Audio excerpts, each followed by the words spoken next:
সূর্য পশ্চিমে হেলে পড়েছে, মরুভূমির বালু জ্বলছে সোনালি আলোয়। ধূলিঝড়ের মাঝে দাঁড়িয়ে আছেন তিনি, আল নূর, এক শহীদ, এক সত্য সাধক, যিনি মাথা নত করেননি জুলুমের সামনে। জন্ম হয়েছিল এক মর্যাদাবান পরিবারে, পরিধানে সাদা জুব্বা, মাথায় কালো পাগড়ি, আর কাঁধে বাবা স্মৃতিস্মারক সবুজ চাদর। যখন রাষ্ট্রনায়কের দূত বলল, আনুগত্য স্বীকার করো, নিরাপদে থাকবে, আল নূর বলেছিলেন, সত্যের পথে মৃত্যু মেনে নেব, অন্যায়ের সাথে আপোষ নয়। তিনি রওনা দিলেন কারবালার পথে। শত্রুরা পানির পথ বন্ধ করে দিল, শিশুরা কাঁদে নারী পিপাসায়, তবু তিনি ছিলেন অটল। 10ই মহরম, আশুরার সকাল, এক এক করে শহীদ হচ্ছেন তার প্রিয়জনেরা। এমনকি 6 মাসের শিশু আলী আসগরও। তাকে আকাশের দিকে তুলে আল নূরের আরতি। শেষ বিকেলে তিনি একা, ক্লান্ত ও রক্তাক্ত, তবুও দাঁড়িয়ে গেলেন।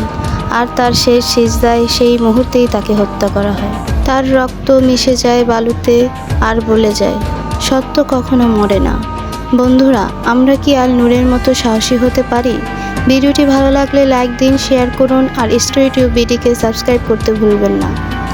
আল্লাহ আমাদের সবাইকে সত্যের পথে চলার তৌফিক দিন। আমিন।